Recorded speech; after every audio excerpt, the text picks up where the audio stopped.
right. It's the only clock. That's right. So, good evening. How's everybody doing?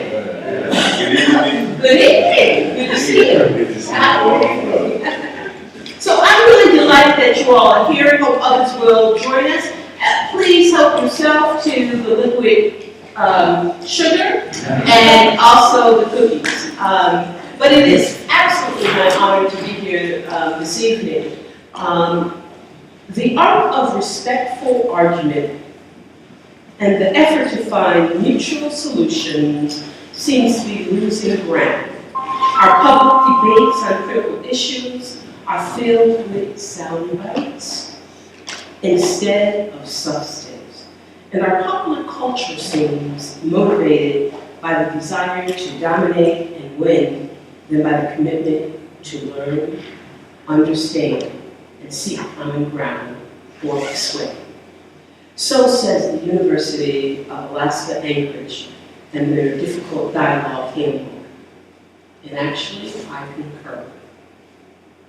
This evening, the Office of Academic Support for Inclusive Excellence, which I am the Assistant Vice Chancellor for, launches its Smart Conversation series. And the series really is designed to engage the campus community and dialogues on difficult topics.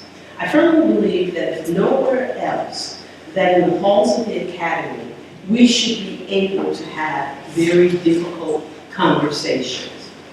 To this end, I am delighted to introduce Mr. Hayes H. Danner, who actually coined the term smart conversations don't campus start. So it's really actually wonderful that I'm able to have him here this evening to launch the series. He is a prolific, I underscore that word, reader and world traveler. Mr. Stanford's work has allowed him to see the importance of understanding difference and the need for difficult dialogues. Hayes H. Stanford is the Graphics Technology Director for North America for NORAD Inc., which is an Israeli-based company and an industry leader that pioneered the development of virtual cassette technology.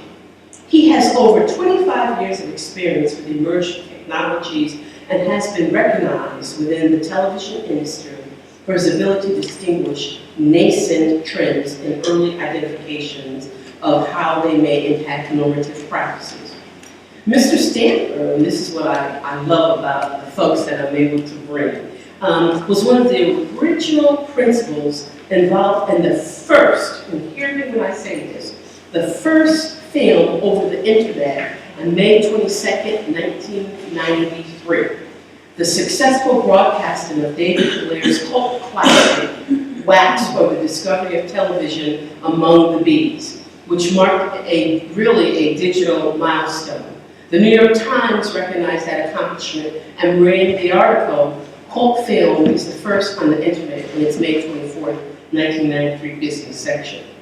So just know that. I'm really bad. People can't, right? His portfolio of projects include highly visible events such as the elections, the Olympics, Super Bowl, and numerous award shows on network television.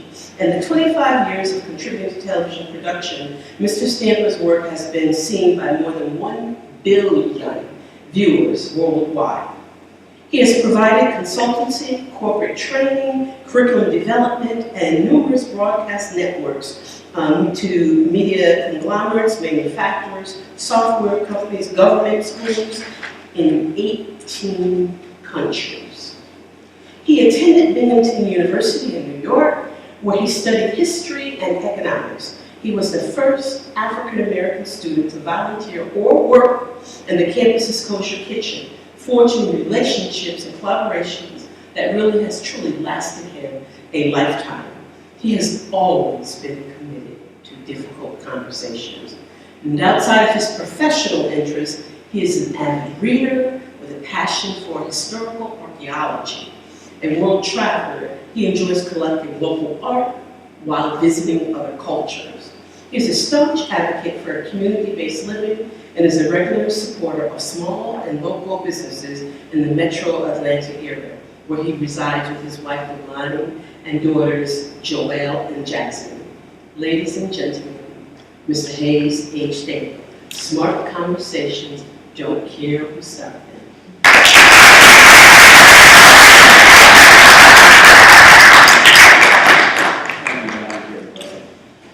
First off, can everyone hear me? Is my voice hearing well? I'm truly humbled by the opportunity to be here, by the invitation given by Dr. Carey and her department, for the reception here at the university, this beautiful picturesque campus. I just got here a couple hours ago, but it looks wonderful. I'll be here a couple of days. And I'm looking forward to doing some exploring, and meeting, and engaging with you students. I guess the first question I have is, how did I get here? Why was it that I was chosen by Dr. Carey to be so fortunate to kick this off? And it boiled down to the lecture series, Smart Conversations, which I guess is tied to a blog that I had many, many years ago. I had an opportunity to work with the doctor when she was at UNCF. And about 2 years ago was the last time I was invited to speak. And then I got a call this summer with an invitation to come to the university. And I asked her, well, what is it that you intend to do? And more importantly, why did you go to Oshkosh? Atlanta. Why did you go to Oshkosh? And she shared with me her mission. Her mission is kind of a corporate framework, but her passion. And she said, at Oshkosh, her mission is, her mandate is to make sure that everyone matters and that every voice matters. So I said, okay, I know exactly where I would like to go with this. So let's begin our conversation this evening talking about smart conversations. What are they? What are they not? Why are they critical? Where can we have them? What can we expect from them? So, to begin with, life, to me, is a journey. It's a road. It's a story. It's constantly unfolding. As I look back over the last 25 plus years of my professional career, I have no idea how I got to the point where I'm standing in front of you right now. It was not predicted, it was not planned. But it was a result of a series of conversations that I had at critical points in my life with critical people. Namely, Dr. Carey, who is the reason that I ended up at the University of Binghamton in 1984. And so, I'm one of her products. Let's just say that she does a decent job. I'd also say that the friends that I have in my life are only possible because of these conversations. People that I have met in 23 plus countries that I've worked in, 18 of them very serious, what I would call high-level critical work. And I have found that generally the map of my life has been nothing more than an unfolding story. And these conversations for me serve as chapters in this book that is my life. Dr. Carey Butler mentioned something that I was fortunate to do in the 80s while an undergrad, which was working in the kosher kitchen. That was the Jewish kitchen that provided meals for kosher students at the university. So I walked into Dr. Carey Butler's office, and I shared my interest in wanting to get a work study, and she directed me to some people, made some suggestions, and then I got on the elevator and I had a conversation with a guy who ended up being very critical in me getting exposure and engagement with the Jewish community as an undergrad. Now, up to this point, I had been from a small town in upstate New York. Had a lot of friends, various backgrounds. Didn't have a single Jewish friend.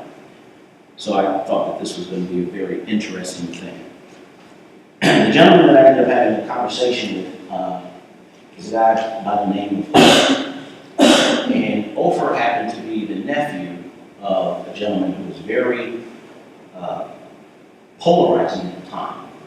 I would call him somewhat radical, rabbi by the name of Amir Kahane. In the 1980s, Rabbi Kahane and Louis Farrakhan represented the polar extremes of a dialogue having to do with Black and Jewish relations. So I become friends with this guy's nephew, and I begin to understand what it's like to get outside of your comfort zone and to begin to understand, accept, and embrace things that are the polar opposite of you. Ultimately, I would find it would reveal parts of me that I had not recognized, parts of me that I think were waiting to be tapped into, nurtured, developed, brought out. So I ended up working at the Kosher Kitchen and being manager of the meal on Friday night. If you know anything about kosher meals, Friday night's meal is the most important meal of the week because it's the ushering in of Saturday. So here I am, this young African-American student from a small town in the state of New York, having no previous experience or exposure with that tradition, that religious tradition, that culture, being integral in a meal that they absolutely considered sacred. Now, there's a few things I remember about being an undergrad, but that's the thing that I remember the most. I can only name 3 people from my undergraduate years who I can still say had an impact on me. Dr. Carrie Butler, Dr. Carol Davies, and my economics professor, Dr. Lovejoy. So, smart conversations, more importantly, difficult conversations that allow us to transcend a place where we're comfortable and to step into that part of life of being a discovery that's not so comfortable, it's challenging, it's scary, but the rewards are so much worth it. So this is where I begin smart conversations. Now, when Dr. Carrie Butler and I were first talking about the concept of smart conversations, when I coined that term many years ago, we wanted to make sure, as I was launching a blog with some other people from all around the world, that we were not trying to be condescending in using the term smart as part of the title, Smart Conversation. So, and that led to the next half of that statement. Don't care who started. Smart conversations don't care who started. Everyone, regardless of your background, regardless of your journey, regardless of your struggles or your advantages, is a voice that matters and can contribute and start smart conversations. So for me, smart conversations are all conversations amongst any group of people that lead to personal growth and understanding. In growth, I mean that constant fulfillment of moving towards a more perfect and better version of yourself. And understanding, not simply to say, I acknowledge, but to move to a place where there's actual understanding.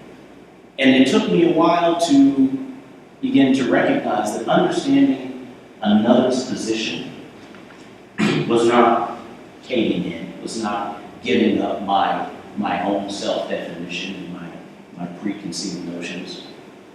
But understanding was allowing me to see it through at least their lens for a moment. Enough for me to understand that we're not so different after all. Smart conversations are not about the superiority of the participants. Smart conversations are not simply had amongst people with PhDs, MDs, law degrees, They're not just had by people in boardrooms, C-level executives, researchers, scientists. Smart conversations are happening every single day all around us.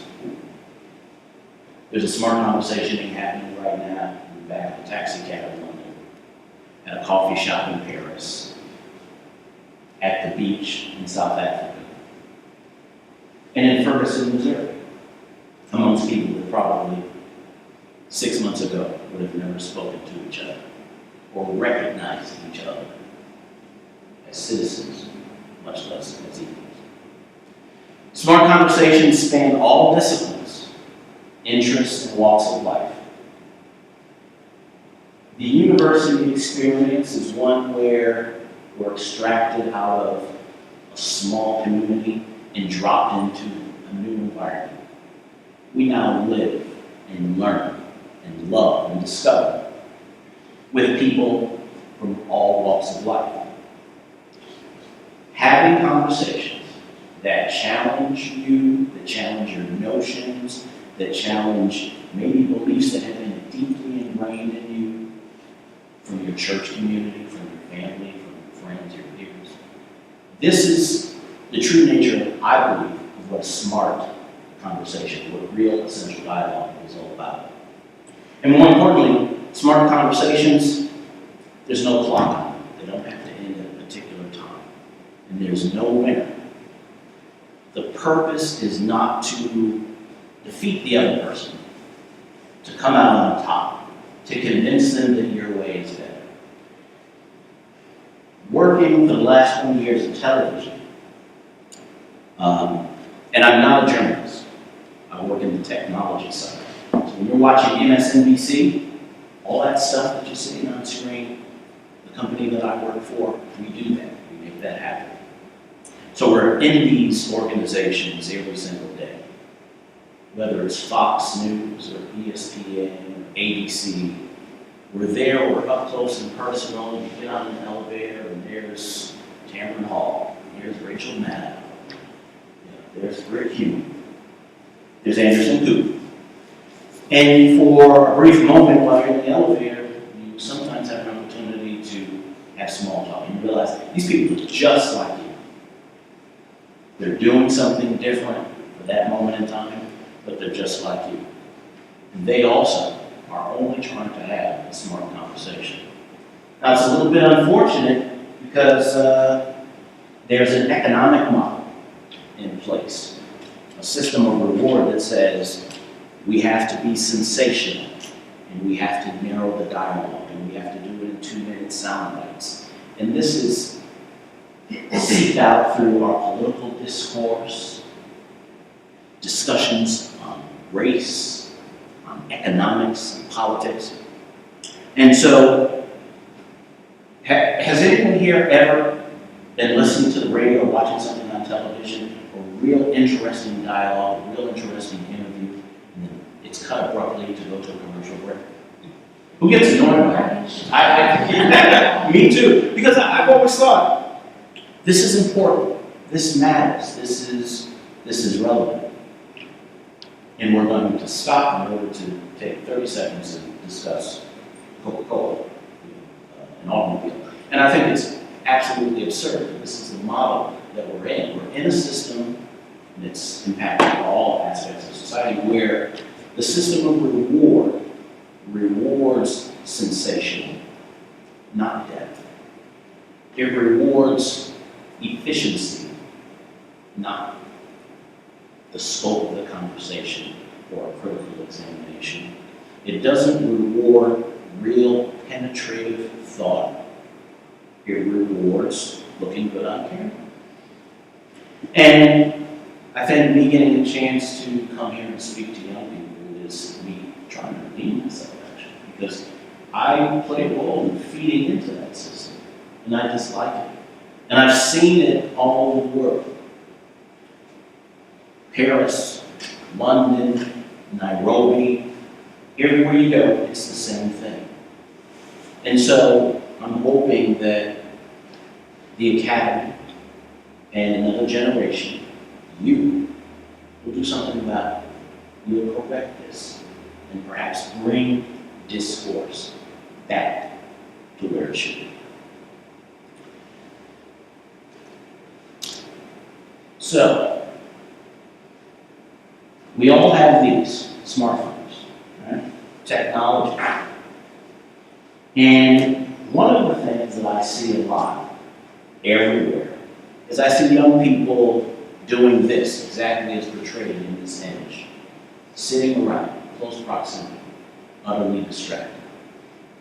How often have you gone to a restaurant and seen a table full of people sitting right next to each other? You obviously decided you wanted to eat together, and then you're not speaking to each other. You're talking to people that aren't present. And so technology, while it has the special capacity to break down physical barriers, it's the death of distance, because we can have conversations synchronously, asynchronously. We can do them in different languages. We've removed a tremendous number of barriers. But the one thing that technology cannot do is it cannot be a substitute for meaningful dialogue. Now, I've spoken to some other young people, teenagers, high school students, and I've asked them about how they use messaging and texting, and how does that impact the types of conversations that they have. And often what I'll get is that they can have more conversations with more people in a short period of time. And then I point out to them what they've just described is efficiency. You're talking about multitasking, you're talking about operating in an environment where it's all about how quickly I can do something. But what do you hear? What do you learn? How are you impacted by this quick chat within 140 characters? That's not a conversation. Conversations are when we look each other in the eye, speak to each other, we can hear someone's voice, and have meaningful dialogue. When you can literally understand what someone is saying based upon tone and physical attributes, what the body's doing. So I want to talk a little bit about how we can use technology not to diminish dialogue, but to enhance dialogue. So we'll cover that as well. Smart conversations, for me, are about moving towards embracing and including. And I always ask people, what would our world look like if social, political, religious, economic, and racial/ethnic discourse adhere to the principles of smart conversations? And so since this isn't just me speaking at you, but an interactive conversation, I'll pose the question to those of you present. What type of world do you think we would have if we had smart conversations, if we listened to each other? Does anyone care to contribute? I believe there would be a greater sense of understanding amongst people who for religion, for example, people really don't like to talk about it because they hold it as something like they'll get into an argument with it. Like you said, you don't talk about politics, religion, or I forget what the third one was. Mm-hmm. But those subjects are talked about as like common conversation because they lead to deeper debates. And I believe if we talked about these things, like it's in your sense of smart conversation, I think it almost brings us together, but I'd be afraid that it would almost tear us apart at the same time too. Because while we would get a better understanding for the person that we're talking to now on certain subjects that they feel, it doesn't necessarily mean that we'll accept it. Mm-hmm. So I would hope it would be the latter, that we would accept it and that it would bring us closer. So you recognize that there's obviously a critical need, that the world would be a better place if we could have smart conversations, have this type of dialogue.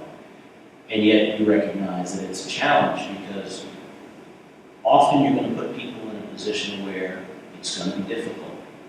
It's going to be almost threatening to the extent that we often walk around with a sense of, this is who I am, this is my identity.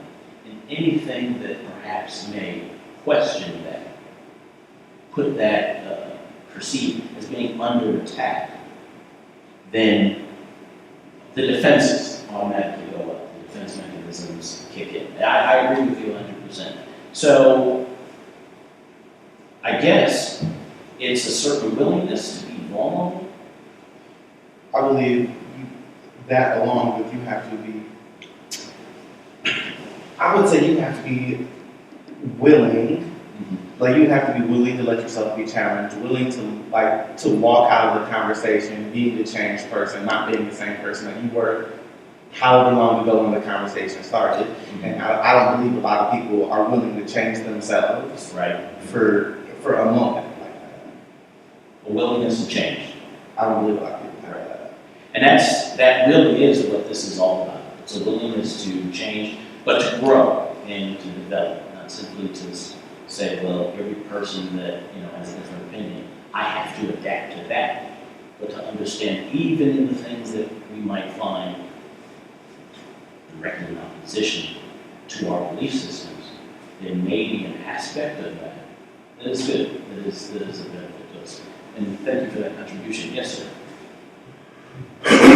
Well, going off of what the principal, I guess, a smart conversation was presented to me, that if this would happen and you said it's kind of a utopia or something impossible, since we're more of an individualistic culture, there's no way possible that we can actually have a conversation about the intent of it.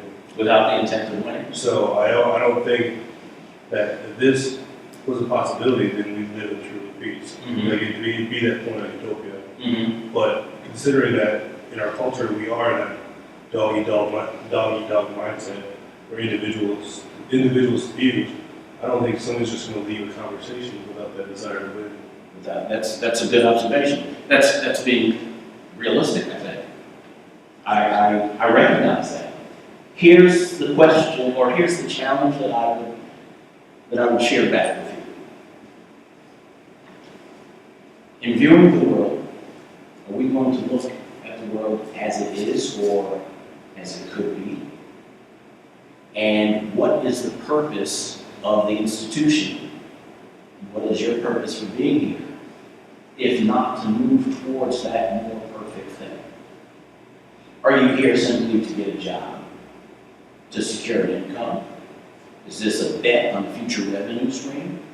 Or are you here to grow, to learn how to learn, to expand your horizons, to open up to a world view that allows you to be the best person you can be, and hopefully contribute something of value to the public at large? Now, I overheard a conversation earlier this evening that perhaps referenced you might belong to an organization.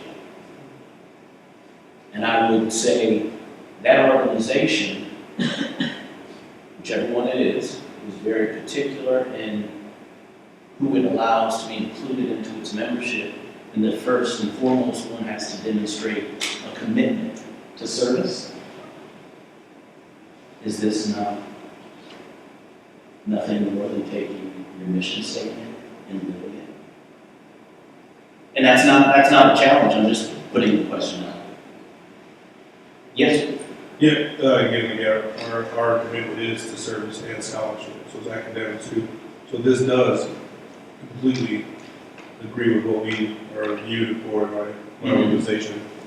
So we do have these barriers that we break down between each other. So we have a variation with age and experiences, which allows us to have these smart conversations, which you never called before, but just our conversations.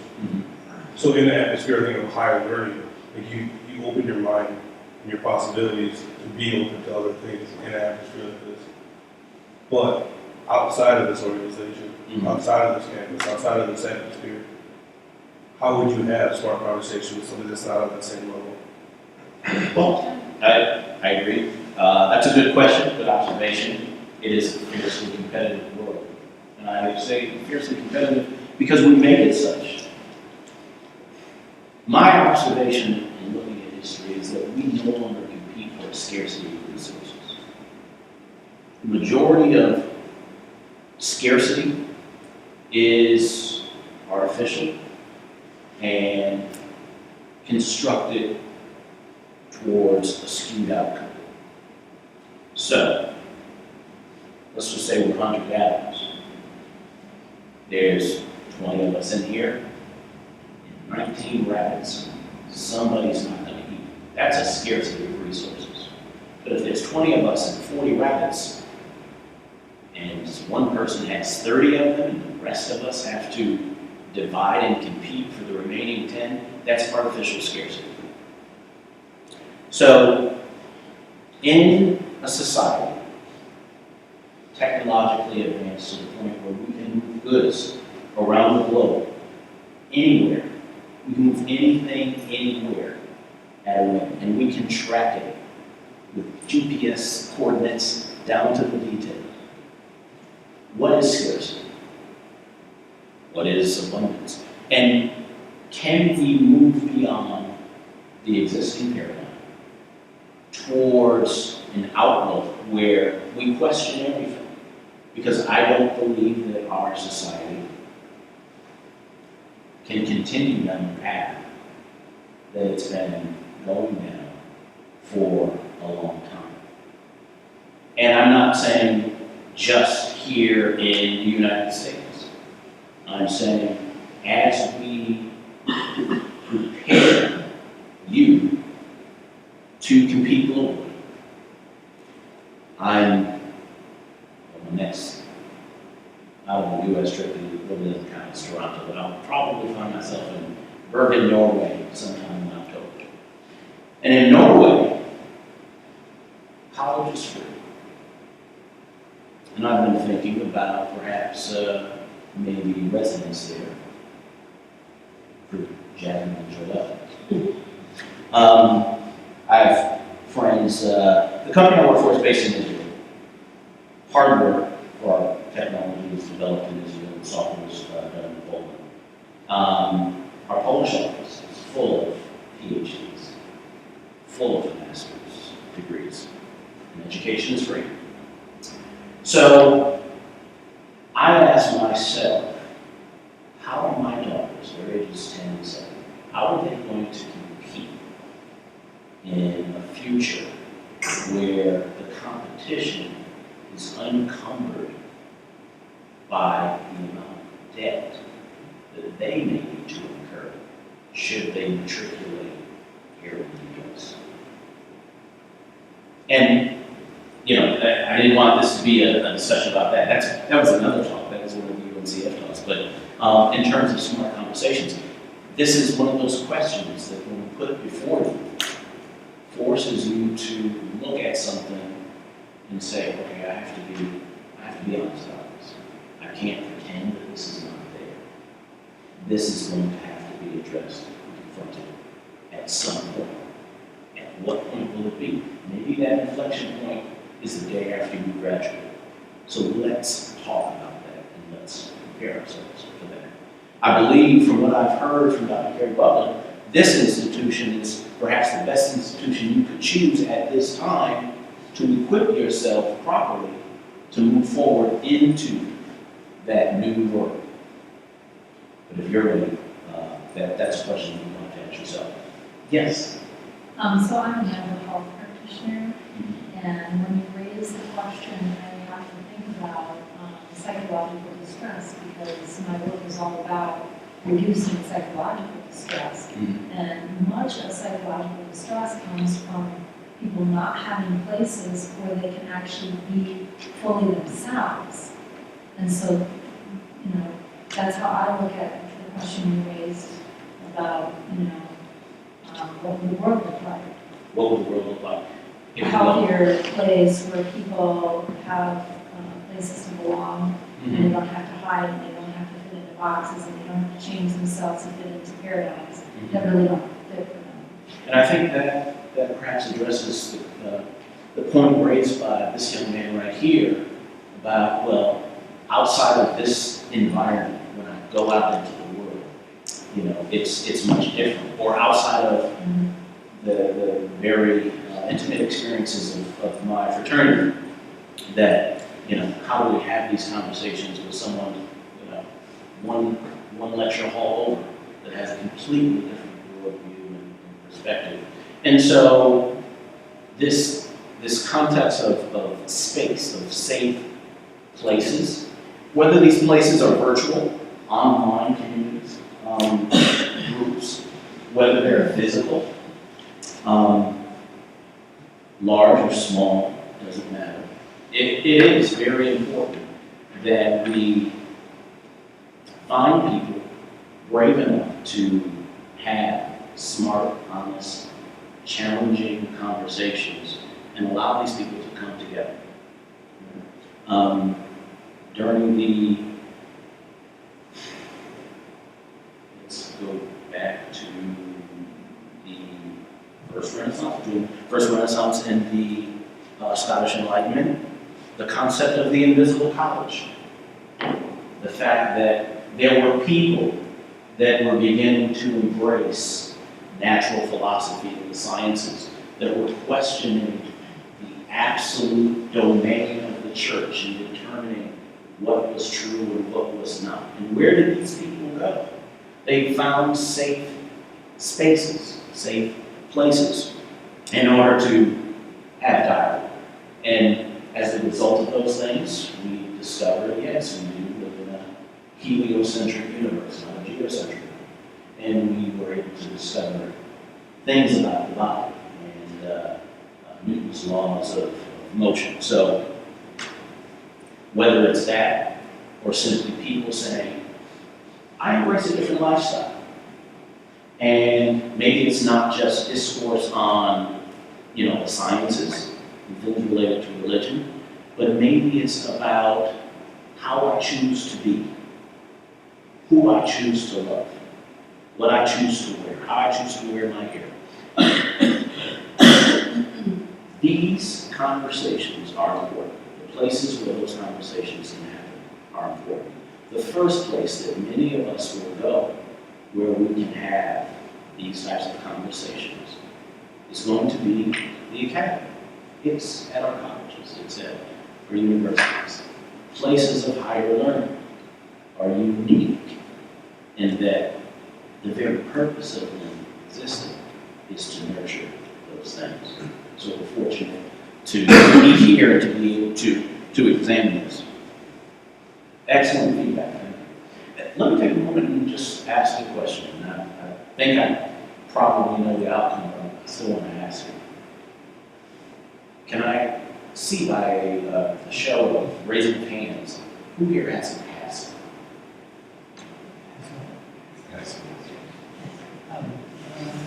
All right. Good deal. Excellent. Excellent. For those that don't have a passport, who has plans to get a passport? I have a passport initiative. Thank you. Thank you, thank you, thank you. Nothing can open up your eyes to the world and to yourself like traveling abroad, being around people from different backgrounds. And, you know, coming from upstate New York, I thought being exposed to different things was going to my favorite Chinese restaurant, eating Mexican food, and dancing reggae. But what I discovered, my first international trip was to Manila, to the Philippines, back in the early 90s. And I got a chance to spend time with a family. And they invited me into their home. And I knew then that if there was nothing else I would achieve in life professionally, materially, I wanted to be able to travel and to explore.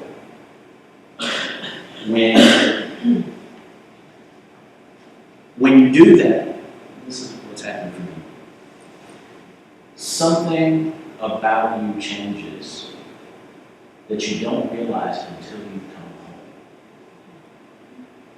home. At the time I was living in New York, west side of Manhattan, Harlem.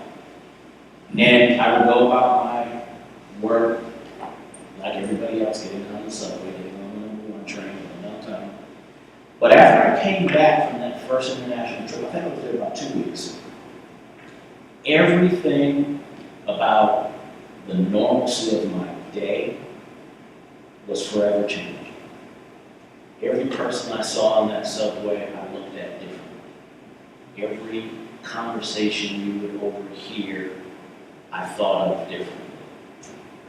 I approached everything with a different perspective because I had sat in someone's home who was completely different from me in every way imaginable. And it was the most revealing thing that I had ever experienced. So if there's one thing that I'd like for there to be a takeaway for you is get out into the world, discover, have smart conversations. And sometimes smart conversations are with people who barely have an education, who perhaps there's a language barrier. I don't speak Tagalog, they don't speak English. But the smart conversation was through simple gestures. I could understand the pride that they took in opening up their home and hosting me. I could understand, without many words being exchanged, how much they loved their children. And one of the things, and I think this goes back to the kind of world that we have if we had this type of dialogue, it's hard to hate, much less go to war, with people when you know their story, when you understand them, and you can truly relate to them.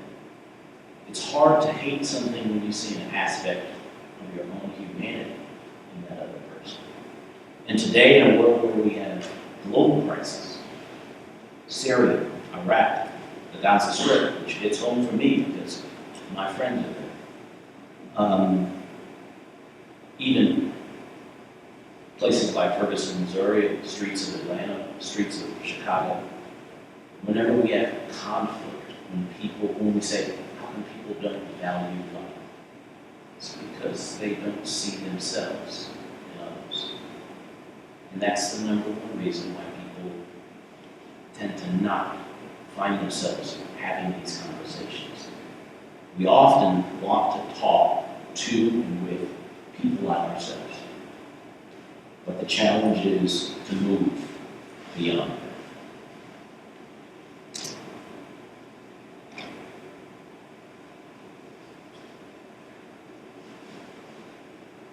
And so, I had asked the question, what kind of world would it be? I believe the world can be rich and colorful and connected. It can be as described in this illustration. We're all connected. We're all diverse. We all have a voice. What is it that we say here at this institution? Everyone matters. Everyone matters. Every voice matters. There's no voice that's more important than another one, because the voice of pain and suffering is just as important as the voice of power and control. And as you, young people, go out into the world, and for the professional mentors and the guidance that they're getting, faculty and staff here at the institution, I don't think there's any more worthy calling than to help shape young people in developing this aspect of themselves that looks out at the world and sees potential and possibilities. So here's what means a lot to me. Two pictures of Israel. There are two Israels I know of. The one on the top is the Gaza Strip. That's a current picture that was taken this summer, and it's completely devastating. And I'm not here to get into sides. I'm neither pro-Israeli or pro-Palestinian. I'm pro-humanity. The picture in the lower right is from January of 2013. And that's me and two of my colleagues. The guy with the glasses and the jacket, the t-shirt, is German. And the guy in the middle is several different things. He's French, and he's Moroccan, and he's Hungarian. So when I was going through some photos that I wanted to share about Israel, this is the one that stuck out to me because, like I said, the guy on the lower left is German. And he's in Israel. So, and we know what that means, right? We all know the historical context of that. And so I was wondering what conversation has to happen and how much time will it take before the situation, the awful tragedy in the upper left, can be resolved and reconciled so that it won't be far-fetched to think of peace, harmony, utopia, as you mentioned, can be achieved in negotiating that conflict between those two sides. Because today, as we think about it, it may seem unmanageable. But when my father was my age, if he was sitting here, the fact that this young German fellow is in the nation of Israel as a guest and an employee of an Israeli technology firm would have seemed just as challenging. But yet it's not. So I'm of the mind that we can make peace. We can make this a better place, this utopia, through conversations, through smart conversations. We can do it when we're willing to see the humanity in all people, when we're willing to approach the conversation with the intent to learn, to be changed, to grow, develop, and not simply win at all costs, win by defeating the other guy. That it is possible. This picture, for me, is a reminder that it can be done. It must be done. And all of you young people in this room are people that are going to be challenged with making it so.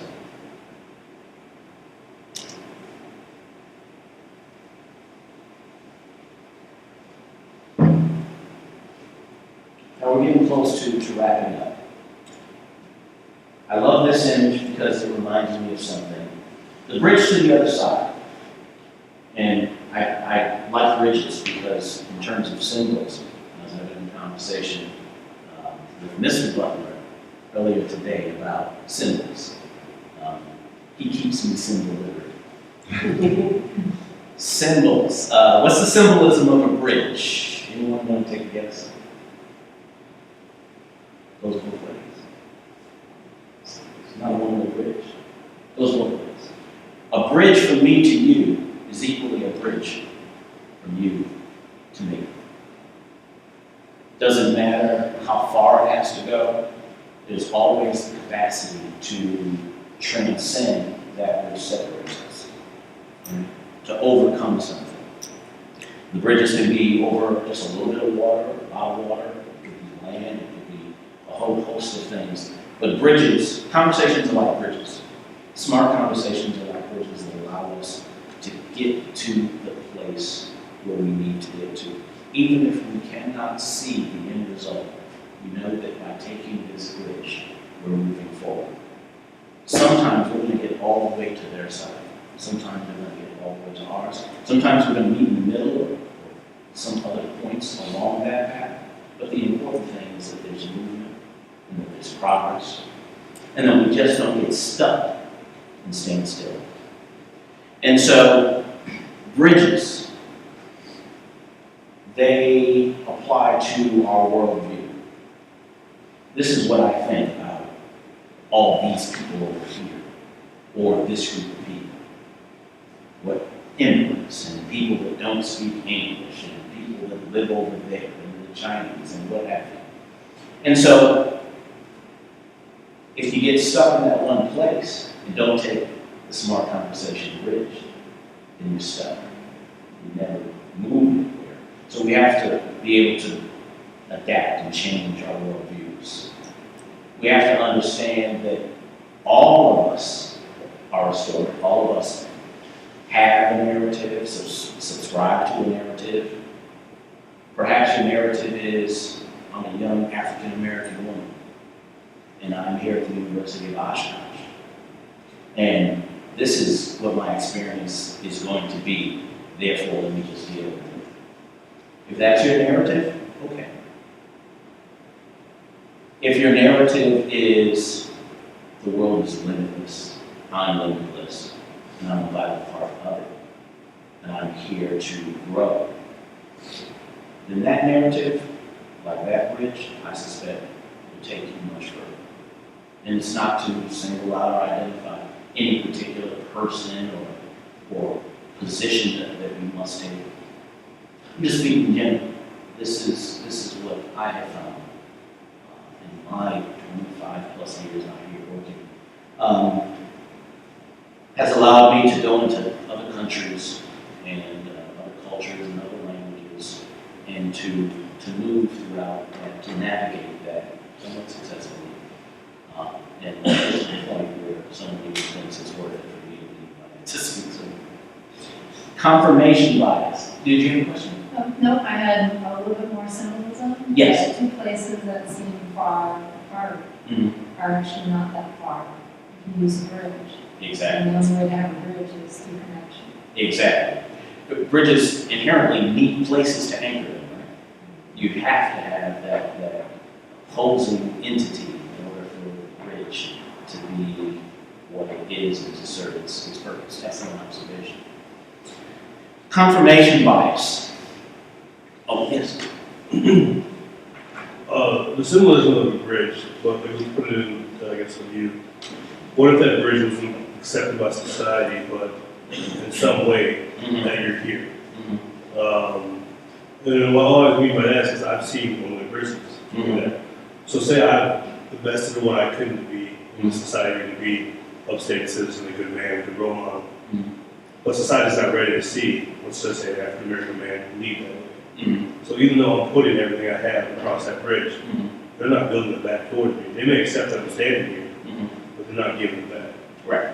So you use the terminology there. You have seen one-way bridges, and so I would say you have never seen a one-way bridge. There's no such thing as a one-way bridge. You have seen a bridge that has an application on top of it, artificial, that someone determined should go one way. But the very laws of physics dictate that it must be bidirectional. Right? There's no way for it not to be. So what do we do in the very real sense that somebody has imposed a restriction on the bridge, or a restriction on the conversation, or a restriction on your capacity or the perception of your capacity to lead? What do we do? Is that the only bridge? Can we make our own bridges? Bridges are like conversations are bridges. Bridges are conversations.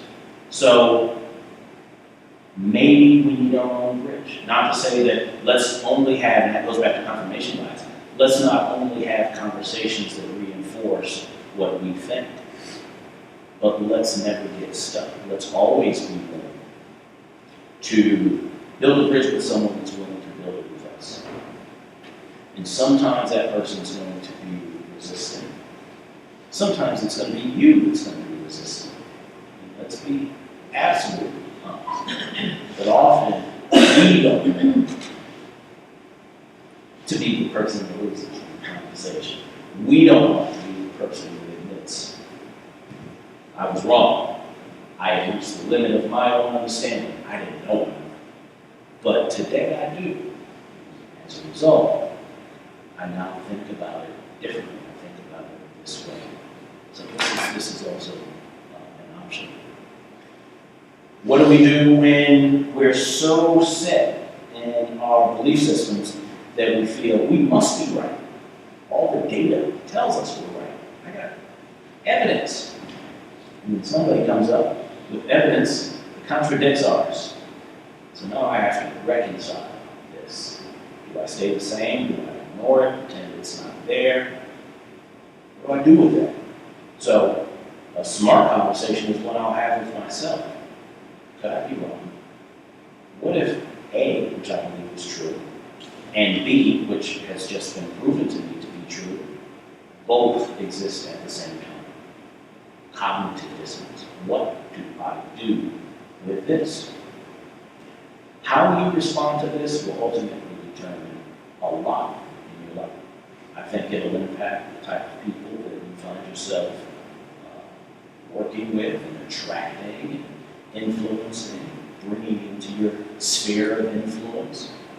This is going to be a personal journey for every person in this room. We're all still on it, but it's important to at least know it's there, recognize it. One of my favorite people, I work in media, but he's never on media, only on alternative media, is linguistics professor Noam Chomsky.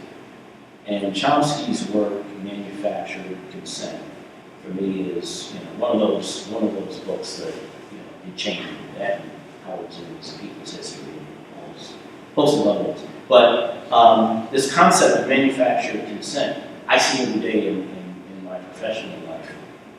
When you bring on expert A that says, this is how we feel about this. It doesn't matter what it is. Abortion, same-sex marriage, immigration, economic policy, social justice. And then there's B, the opposing opinion, perhaps. And we buy into this narrative that only these two options exist. And what we got to do is choose between these two. Well, that's talking about bridge. That's a bridge architected on false assumptions that only one of two options may be true. And often we do not hear all of the opinions. We don't hear all of the evidence. Talk to people about the climate and the impact of climate on us, and you'll hear a host of convincing arguments on both sides, as long as they fit conveniently within these two narrow frameworks. And travel outside the U.S. and listen to the discussion that they have in other places, and you realize are getting a very narrow portion.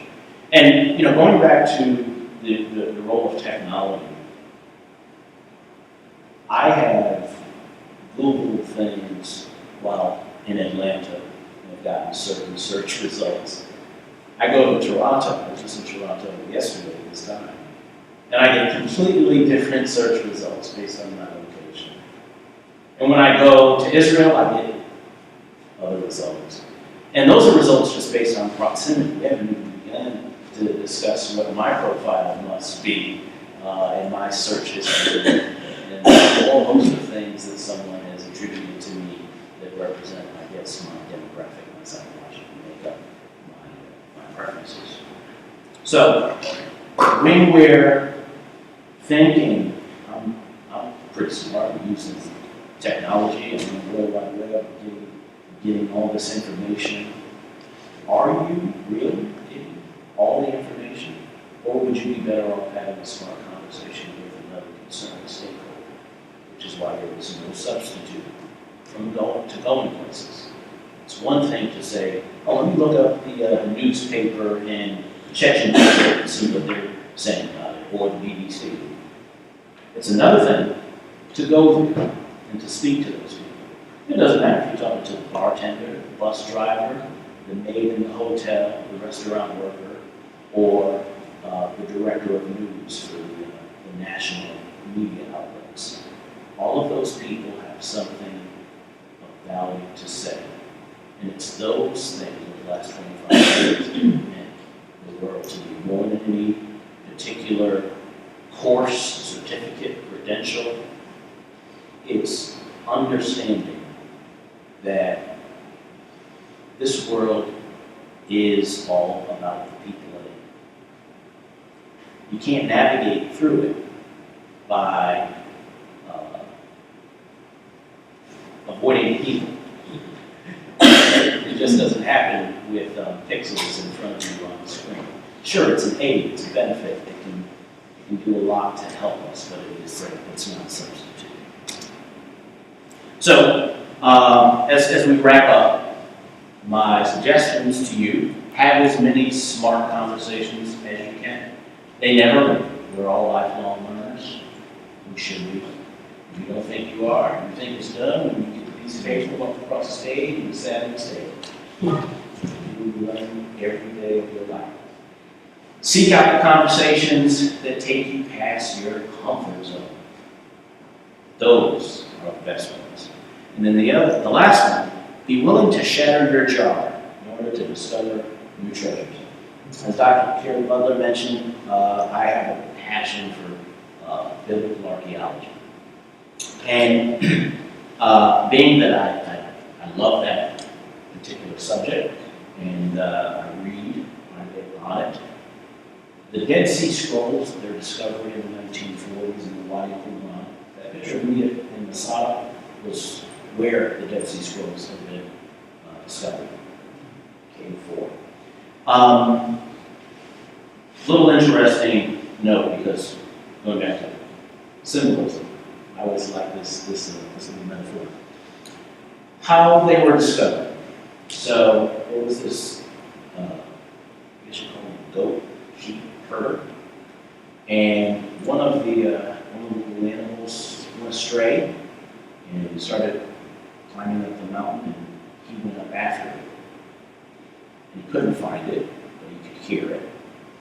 So what he did is he picked up a rock and he started just throwing it, hoping to startle the goat sheep out of the bushes so that he could retrieve his very valuable possession.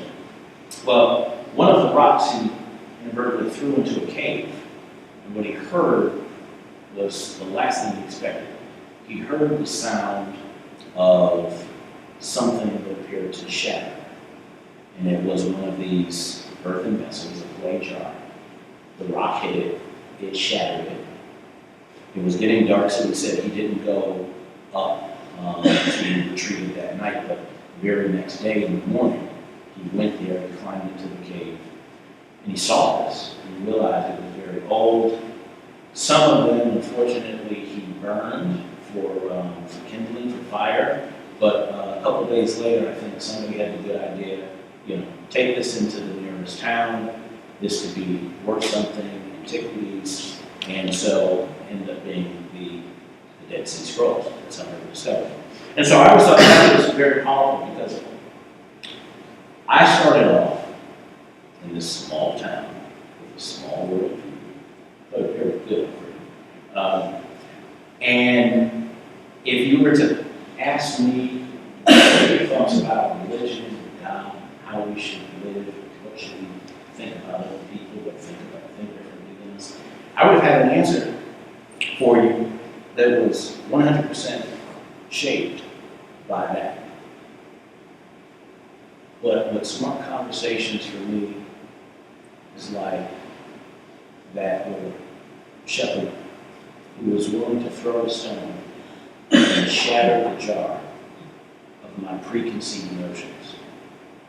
I had to listen to the sound of my beliefs breaking and understanding what I just did was release something that was better.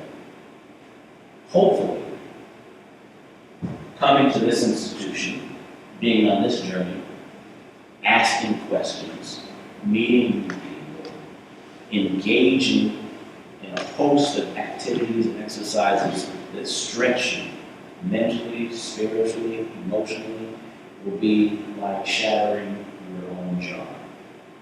so that you guys understand there is more to this journey than just grades, than just securing a job.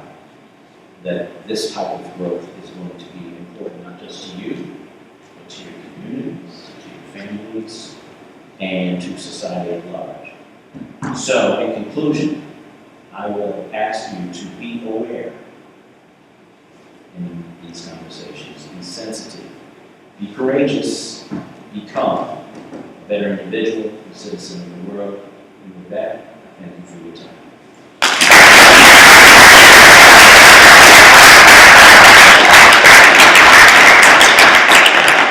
I know you had opportunity to ask questions during your presentation, but does anybody have an any questions for Mr. Stanford, who, by the way, was 17 years old when I recruited him for college. I'm just so proud of him.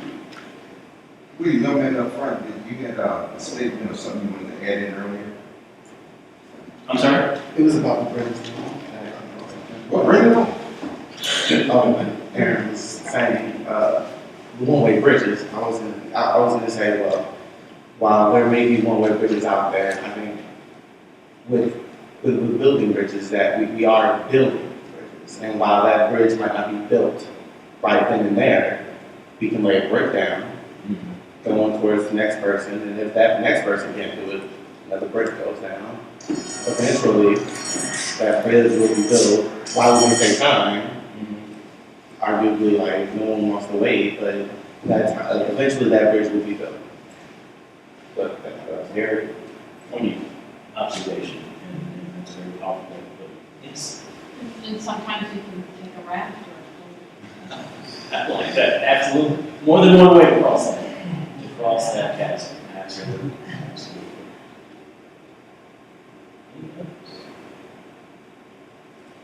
Yes. Going out to that bridge, I believe in my life that I built countless bridges. Now, I'll continue to build them just because of the person I am, and where I developed in my short life on this earth. Even if I don't get traffic coming back my way, I will send enough traffic your way so you know it's me.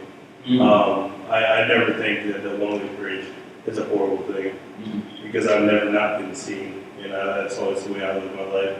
If someone doesn't see me, I'll build another bridge and I'll show you a different way where I'm going to send my traffic your way. So I never use that one-way bridge as a bad thing. I use it more of a strength than a weakness. Absolutely, absolutely. I'm confident that you are, and that you will continue. Yes. Kind of shift the direction a little bit. Could you elaborate more about your broad experience? Like, what are some areas that you, what were some of the best areas that you did? What are some areas that maybe you would avoid and things of that nature? Okay. So the places I like the best and the places I like the least. Let me preface it by saying places I like the least were not because they were bad places or they were bad people. I think there were places that I just didn't feel that I didn't take anything away from the experience that I can say, oh, I'm for it. And so it's often that's been here in the States. So in addition to the 23 countries, I've been to all 50 states. And there are, at different points in my life, in my career, there are trips and experiences that have impacted me more than others. So the highlight for me, I would say 2007, Oxford. Getting a chance to actually live on the campus and take some courses. That's what I did with my summer vacation. I went with the Biblical Archaeology Society and took 2 courses at Oxford, St. Edmund's College, with Kyle Peyton Carter, and Victor Fisk from Johns Hopkins, and Ron Handel, who's a Old Testament scholar at UC Berkeley. Changed me forever. I was challenged in ways that I had never been. Loved Paris. That's always phenomenal. I was really humbled by the Philippines and Kuala Lumpur, Malaysia. And the reason I was humbled in Malaysia is because my driver was a man that had about a 3-hour commute. He got up at 3 o'clock in the morning. He would get to the hotel about 7 to pick me up, take me to the television station, work with me, and then went home. And he did that for the 2 weeks I was there. I will never, ever, ever complain, and if I do, remind me about being busy or having to do too much or not enough time. Because this man took such pride in his job, was so humble and sincere that he didn't want me to do anything. And it's moments like that when you begin to understand what the legal word value means. So I'm of the opinion that there was a time in society when the word value was applied to certain characteristics or attributes of one's character. So to say that they have strong values, or to say that, well, what is it that we value? We value honesty and integrity, authenticity, selflessness and service. And now value is almost, in our society today, only used in an economic context. Value is about units of production and financial value. Right? We put value on natural or material things. Oil is valuable, gold is valuable, timber is valuable. So he reminded me that value is not the material, it is the essence of a person's character. And that's one of those experiences that will always resonate with me. And to the next person that asked me that question, I will say that I had a room full of people at the University of Wisconsin, Oshkosh, never thought I'd be here, that touched me in the same way, that I really appreciate and I'm profoundly impacted by the questions, the attentiveness. I see the good work that's being done. I just have one add-on, particularly for the students. Since you've been here and during your tenure at the University of Oshkosh, I'm sure a lot of you have been required to do certain readings. One of them probably William Cronin. William Cronin posed the question, what does it mean to be liberally educated? With that, if you have not had to read that, I suggest that you do. You don't have to read the whole book. You can get the article on William Cronin and get it. But the bottom line is that hopefully when you come through experiences like this, you learn to connect the dots, because that's part of the definition of the liberal education. And the bottom line that William Cronin gives is just be connected. One of the things Mr. Stanford talked about is connectivity, or connected, being connected. Connect the dots with all your experiences. When you leave this, you might ask yourself, well, what did I get from this and what did I draw? Well, if anything, is the common thing in the liberal education, in these lectures that you have, is broaden your horizons. Take a little bit and accept everything and get the, try to draw something from it that's fruitful and allow it to transcend you to bigger and better things. There's a question in the back, and I want to touch on that. Okay. I guess I wanted to, the first name that you mentioned, Mayor Kahani, and the last one, Noam Chomsky. Noam Chomsky, Jew from Philadelphia, anti-Zionist Jew. Mayor Kahani, as far as the fact that you started out knowing Kahani, that was your first to his nephew and so on. and it ended up saying that how much you admire John's.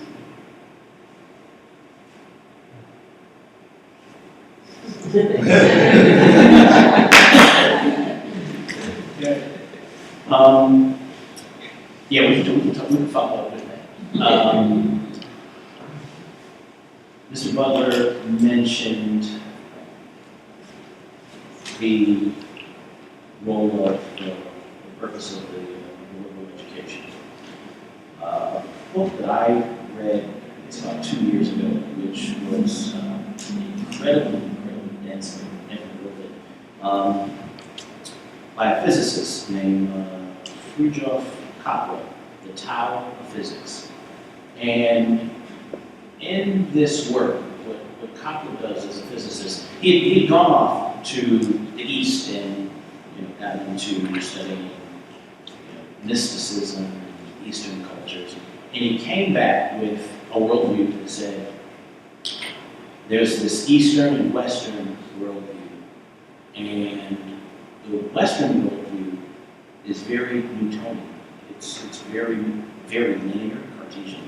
It's very much about looking at the world and saying everything is separate and independent, and we can approach our understanding of the world in the same manner, and hence the rise of the specialization. Right? I've said a specialist is someone that knows more and more about less and less until they know absolutely everything there is to know about practically nothing. So you have this model that's really developed, I'm going to say 7th century, that says, I have a field that is biology, I have a field that is chemistry, I have a field that is mathematics, I have a field that is science and art and physics, and all of these things are separate disciplines. But that has not always been the case. There was a time, and it was quite a long time, that the approach to learning was very holistic, as Mr. Butler described, where one improved the person. Socrates, that's driven to him, basically said it before.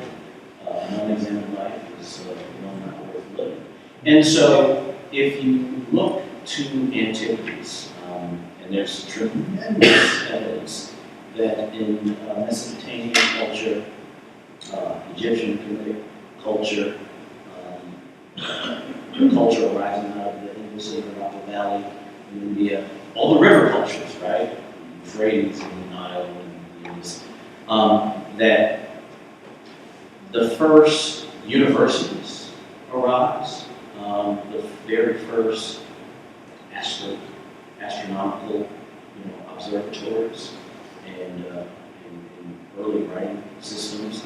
And these people left incredible records. We're still trying to, I think, fully understand today.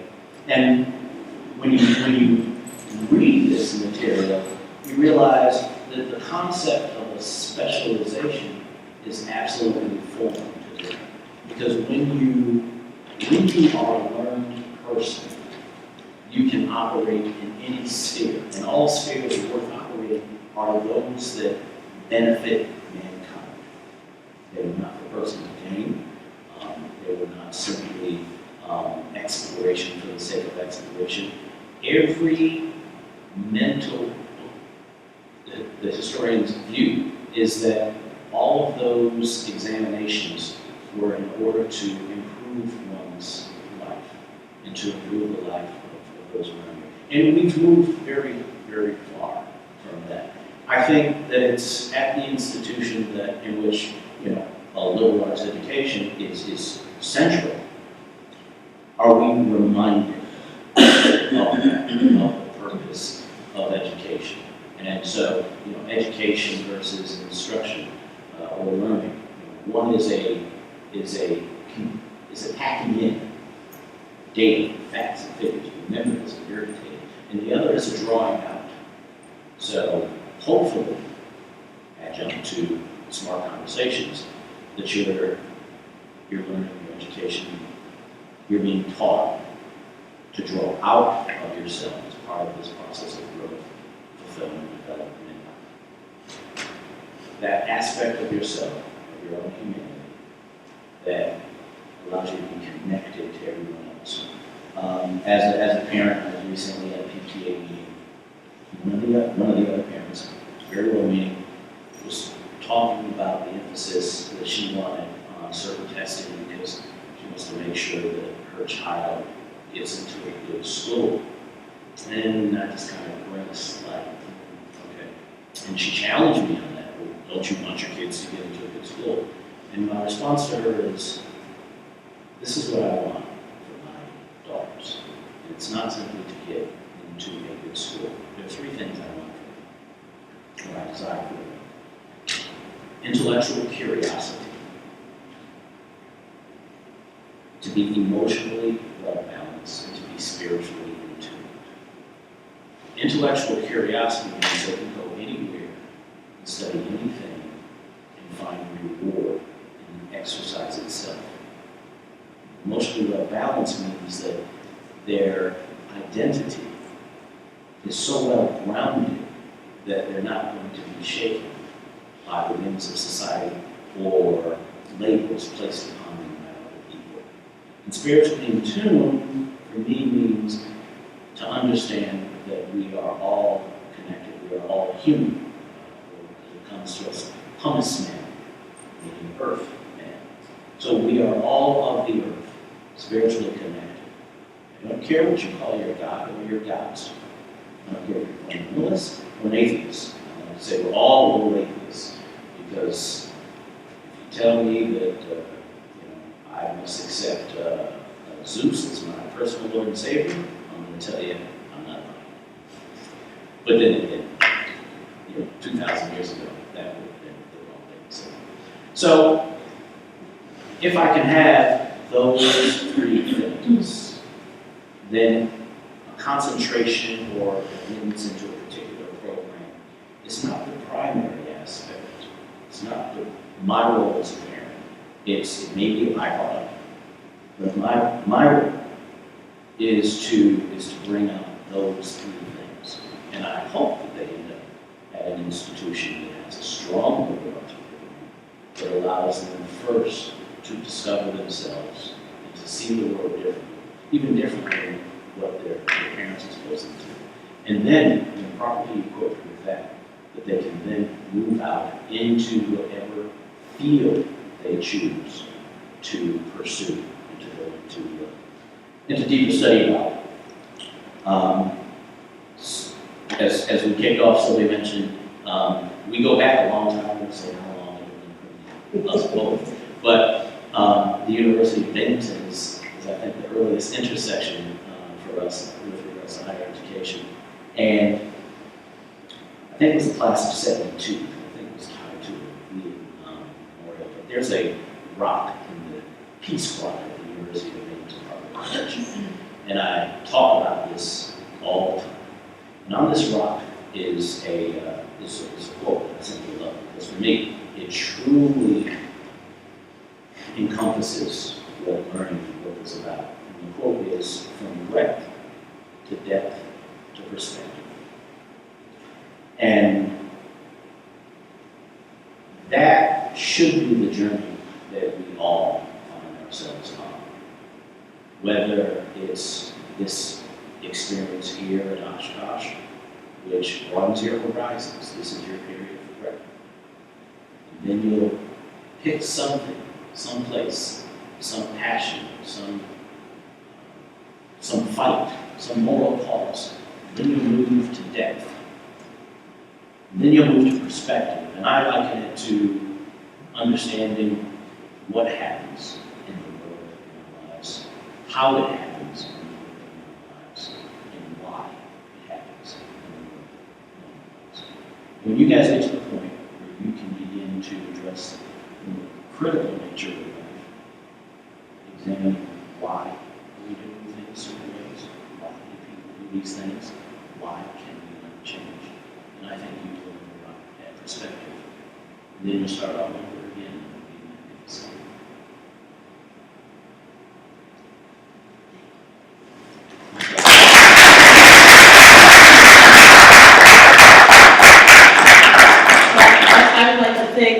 Mr. Stanford, the only thing that I would say is you redeemed yourself. Many years ago, when he was a first-year student, he asked to borrow my car. I worked late, I let him borrow it. He was late, and I just thought he wasn't going to grow up to be anything, right? So thank you all for coming. We washed the car and changed the oil. And brought it back a better car. That's a true story.